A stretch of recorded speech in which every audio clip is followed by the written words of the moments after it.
Assalamualaikum warahmatullahi wabarakatuh. Kepada yang terhormat Bapak Ibu dosen penguji uji kinerja pada PPG Transformasi Mata Pelajaran Fikih tahun 2025. Perkenalkan, saya Murdiana, mahasiswa PPG dalam jabatan batch 4 tahun 2025 di LPTK Universitas Islam Negeri Palangkaraya dengan nomor induk mahasiswa 254267333134 pada hari Senin tanggal 19 bulan Januari tahun 2026. Saya akan melaksanakan uji kinerja di MTS Al-Hikmah Jambu Rejo kelas 8 dengan materi ketentuan makanan halal dan minuman yang haram. Terima kasih dan selamat menyaksikan. Wassalamualaikum warahmatullahi wabarakatuh. Assalamualaikum warahmatullahi wabarakatuh. Waalaikumsalam warahmatullahi wabarakatuh. Anak-anak hebat, apa kabar? Baik. Alhamdulillah. Selanjutnya tolong anak-anak kalau ada sampah dibersihkan dahulu ya.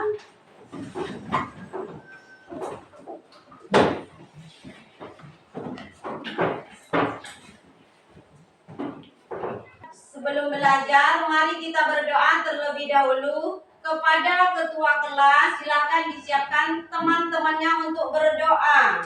Mari teman-teman, sebelum belajar kita berdoa. Doa mulai. A'udzu billahi minasy syaithanir rajim.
Hari ini apakah ada yang tidak masuk? Baik, kita absen dulu ya. Ada Hafiz Ahmad, hadir. Afika Afatu Ashifan, Hadir. Anugrah Citra, Hadir. Ririn Mustika Sari, Hadir. Anit Febriansa, Hadir. Selanjutnya silakan disiapkan alat belajarnya, buku, pena. Kalau sudah siap semua, mari kita mulai belajar.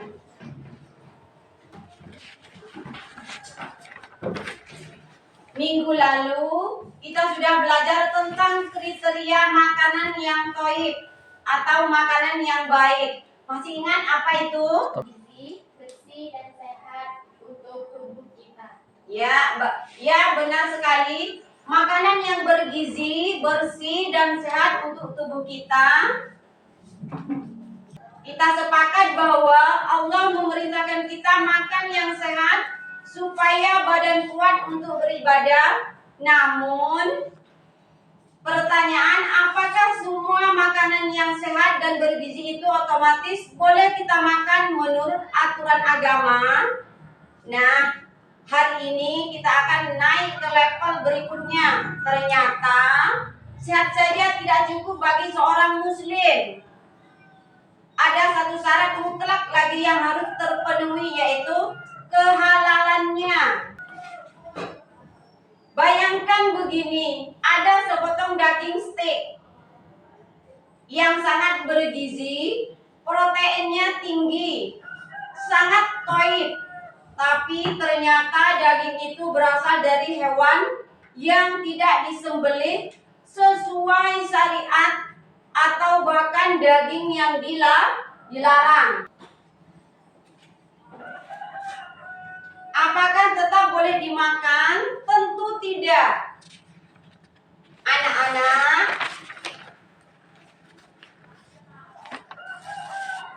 siapa yang tadi pagi sarapan?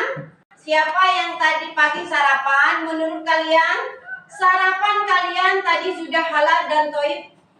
Belum. Kenapa?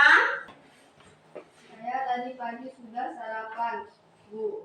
Saya makan nasi goreng buatan Ibu. Menurut saya sarapan sudah halal dan toyib. Halalnya karena bahan-bahannya nasi, telur, sayur adalah makanan yang diperbolehkan dalam Islam dan dibeli dengan uang yang baik.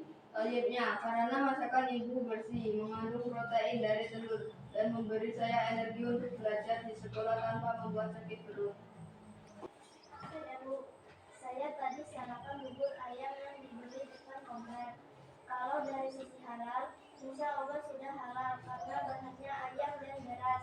Tapi kalau dari sisi toyib, saya agak ragu karena tadi penjualnya tidak melukis wajah kerupuknya sehingga terkena debu jalanan. Jadi menurut saya kurang toyib karena faktor kebersihannya. Anak-anak, makanan itu bukan sekedar penghilang lapar. Apa yang kita masukkan ke dalam tubuh akan menjadi energi, menjadi darah, dan bahkan berpengaruh pada kecerdasan serta ketenangan hati kita. Ibarat mobil mewah, kalau diisi bahan bakar yang salah atau kotor, mesinnya pasti cepat rusak, kan? Begitu juga dengan diri kita. Agama kita sangat peduli dengan apa yang kita konsumsi. Hari ini kita akan belajar tentang makanan yang tidak hanya kenyang, tetapi juga berkah. Kita akan belajar membedakan mana yang membawa manfaat atau halal dan mana yang membawa mudarat atau haram. Dan hal ini adalah wujud cinta kita kepada Allah Subhanahu wa Ta'ala dan Rasul-Nya, juga mencintai diri sendiri. Anak-anak, tujuan pembelajaran kita adalah satu, menjelaskan pengertian makanan halal dan haram. Dua, mengidentifikasi jenis-jenis makanan yang halal dan haram berdasarkan naqli Al-Quran dan hadis. Tiga, memahami kriteria makanan yang toib atau baik, sehat. Empat, membiasakan diri mengonsumsi makanan halal dalam kehidupan sehari-hari. Anak-anak, definisi makanan halal secara bahasa, halal berarti boleh atau lepas. Secara istilah, segala sesuatu yang diperbolehkan oleh syariat untuk dikonsumsi. Prinsip dasar, semua makanan di bumi pada dasarnya adalah halal, kecuali ada dalil spesifik yang melarangnya. Kriteria halal. Halal zatnya, bahannya tidak dilarang, contoh nasi, buah, ayam. Hal cara memperolehnya, bukan hasil mencuri atau menipu. Halal cara memprosesnya. disembelih sesuai syariat untuk hewan dan tidak tercampur najis. Definisi makanan haram. Pengertian, makanan yang dilarang oleh Allah Subhanahu wa taala untuk dikonsumsi karena terdapat mudarat atau bahaya di dalamnya. Jenis haram: 1. Haram aini, haram karena zat aslinya. Contoh, babi, darah, bangkai. Kedua, haram sababi, zatnya halal tapi menjadi haram karena faktor luar. Contoh, makanan hasil korupsi, sesaji atau kemusyrikan. Klasifikasi makanan haram itu surat Al-Maidah ayat 3. Berdasarkan dalil Al-Quran, yang termasuk haram adalah bangkai atau kecuali ikan dan belalang, darah yang mengalir, daging babi, hewan yang disembelih tanpa menyebut nama Allah, hewan yang mati, tercekik, dipukul, jatuh atau ditanduk, khamar atau minuman keras atau memabukkan. Konsep halal thayyiban. Islam tidak hanya memerintahkan halal, tapi juga thayyib. Halal sah secara hukum agama. Thayyib baik bagi tubuh, bergizi, bersih dan tidak merusak kesehatan.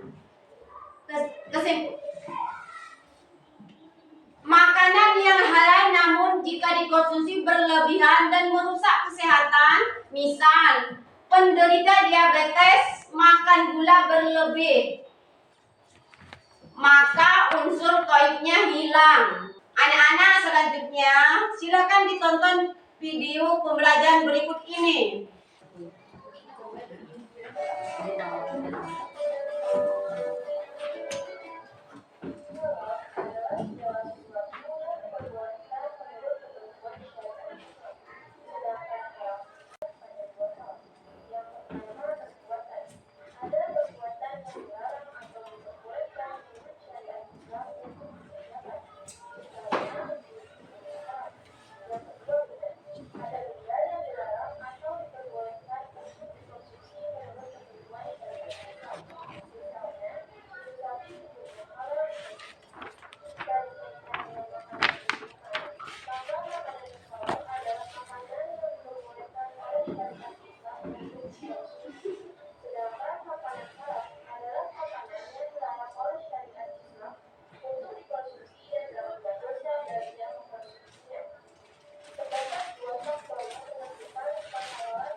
mengumpulkan banyak kemudahan sekaligus menghadirkan produk-produk yang sulit untuk dibagikan ke halayak lainnya.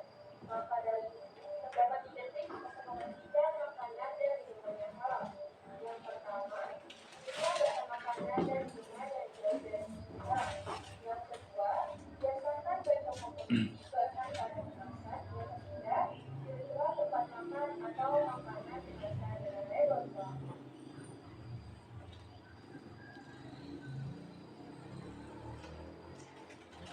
Anak-anak, apa yang kalian temukan pada video tadi?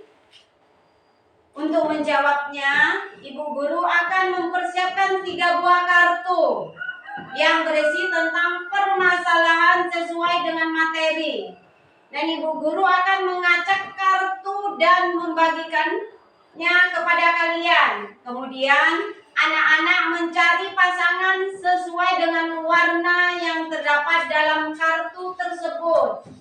Dan silakan anak-anak sesuai dengan kelompoknya untuk berdiskusi.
Selanjutnya, silakan kepada perwakilan kelompok untuk maju ke depan menyampaikan hasil diskusinya. Kategori halal, contoh daging sapi, buah apel, nasi goreng, susu kambing, ikan laut. Alasan atau kategori penutup, memilih daging yang memperolehkan bermanfaat bagi tubuh dan diperoleh dengan cara yang baik. Program produk olahan tanpa lugu, makanan di pesta yang ragu sumbernya, daging di negeri asing, belum jelas statusnya kehalalannya antara halal dan haram, sehingga lebih baik ditinggalkan. Silakan duduk kembali kepada perwakilan kelompok.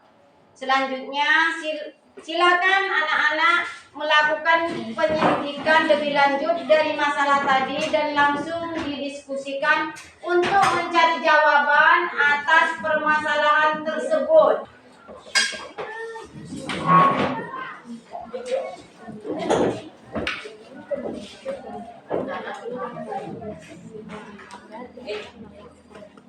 Salat dengan hebat.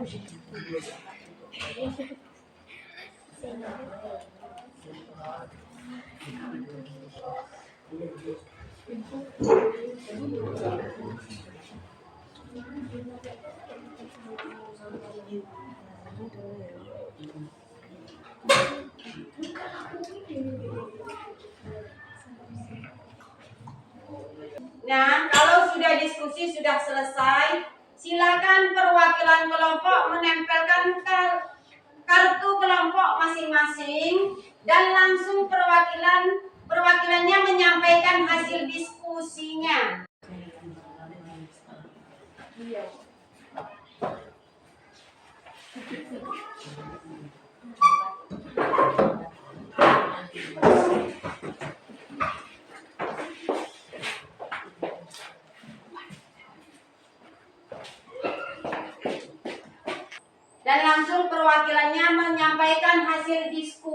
diskusinya. Setelah melakukan sorting, pemilihan, berikut adalah beberapa poin penting yang kami pelajari. Pentingnya sertifikasi. Banyak produk makanan saat ini yang terlihat aman seperti permen atau roti, namun bisa menjadi sukat jika kita tidak melihat logo halal karena mungkin mengandung gelatin dari hewan yang tidak jelas cara pembeliannya. Cara memperoleh, kami menyimpulkan bahwa makanan yang asalnya halal seperti ayam bisa menjadi haram jika didapatkan dengan cara mencuri atau tidak disembelih sesuai syariat. Sikap terhadap syubhat. Kelompok kami sepakat bahwa sesuai pesan Rasulullah SAW, cara terbaik menghadapi hal yang syubhat adalah menghindarinya demi menjaga kehormatan agama dan sendiri.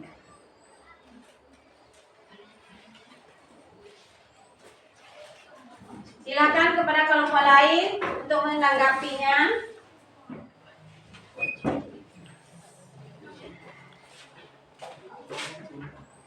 Tanggapan dari sesama siswa, saya setuju dengan hasil diskusi teman-teman, terutama poin penting perlindungan konsumen atau pentingnya sertifikasi. Menurut saya, di zaman sekarang yang banyak makanan olahan campuran, sertifikasi halal mencari panduan praktis agar kita tidak ragu lagi. Namun, saya ingin menambahkan sedikit. Apakah kelompok sudah mendiskusikan bagaimana cara mempermudah pedagang kecil untuk mendapatkan sertifikat tersebut agar mereka tidak kalah bersaing dengan pabrik besar? Secara keseluruhan, poin-poin kalimat sangat jelas.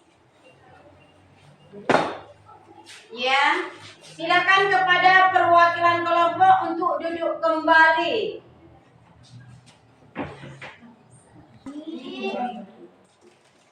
Baik anak-anak, semua kelompok sudah maju dan memaparkan hasil diskusinya. Berikan tepuk tangan untuk kita semua.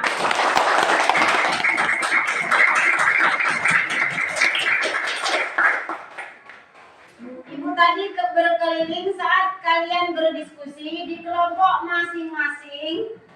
Saya sangat senang melihat dinamika kelompok kalian. Tadi ada kelompok 3 yang sempat berdebat seru tentang pembagian tugas, tapi akhirnya bisa sepakat. Itulah inti dari diskusi, bukan tentang siapa yang paling benar, tapi bagaimana kita menyatukan banyak ide menjadi satu solusi. Ibu juga ingin memberikan apresiasi khusus bagi beberapa dari kalian yang hari ini menunjukkan keaktifan luar biasa. Apresiasi keaktifan untuk Hafiz dan Ririn. Terima kasih karena sudah berani memancing diskusi dengan pertanyaan-pertanyaan yang kritis tadi. Kalian membantu teman-teman lain berpikir lebih dalam. Apresiasi kerjasama untuk Septa. Ibu perhatikan tadi kamu sangat sabar membantu menjelaskan materi kepada anggota kelompokmu.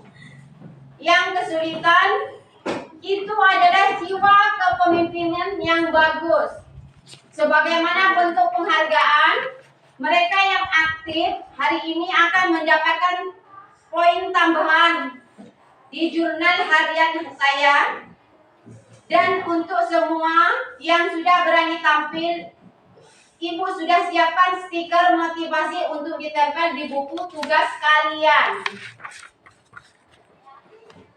Selanjutnya, anak-anak, mari kita simpulkan pembelajaran kita hari ini. Berdasarkan materi yang telah dipelajari, dapat disimpulkan bahwa Islam sangat memperhatikan apa yang dikonsumsi umatnya. Makanan halal adalah makanan yang diizinkan oleh syariat baik dari segi zatnya maupun cara memperolehnya. Sedangkan makanan haram adalah yang dilarang karena dapat membahayakan fisik maupun spiritual. Memilih makanan halal bukan sekedar aturan, tetapi bentuk ketaatan kepada Allah dan upaya menjaga kesehatan tubuh. Anak-anak, selanjutnya ibu akan melakukan penilaian dengan cara memberi 2 pertanyaan yang akan ibu bagikan kepada kalian. Adapun pertanyaannya adalah: 1. Apakah semua hewan yang hidup di air itu halal? 2. Apa yang membuat daging ayam yang asalnya halal bisa menjadi haram?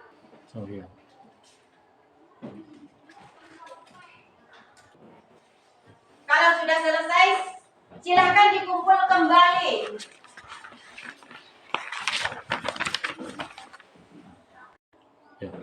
Selanjutnya, silakan anak-anak menyampaikan refleksi atas pembelajaran tentang materi makanan yang halal dan haram tadi. Setelah mempelajari materi tentang makanan halal dan haram, saya menyadari bahwa apa yang saya makan bukan sekedar soal rasa atau rasa kenyang saja. Saya baru paham bahwa Islam sangat detail mengatur makanan karena itu berpengaruh pada kesehatan tubuh dan kejernihan hati saya. Dulu saya sering jajan sembarangan tanpa melihat logo halal atau komposisinya. Namun sekarang saya bertekad untuk lebih teliti lagi. Saya merasa lebih bersyukur karena ternyata bumi ini menyediakan jauh lebih banyak pilihan yang halal daripada haram. Menjaga diri dari makanan haram adalah cara saya mencintai diri sendiri dan menaati perintah Allah. Baik anak-anak, dengan penyampaian refleksi yang sudah kalian lakukan tadi, maka berakhirlah pembelajaran kita hari ini. Ibu harapkan kalian terus belajar di rumah. Dan untuk menutup pembelajaran hari ini, mari kita bersama kita ucapkan hamdalah. Alhamdulillah. Dan silakan ketua kelas untuk memimpin doa. Mari teman-teman, sebelum pulang kita berdoa.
Dan ibu akhiri dengan wassalamualaikum warahmatullahi wabarakatuh.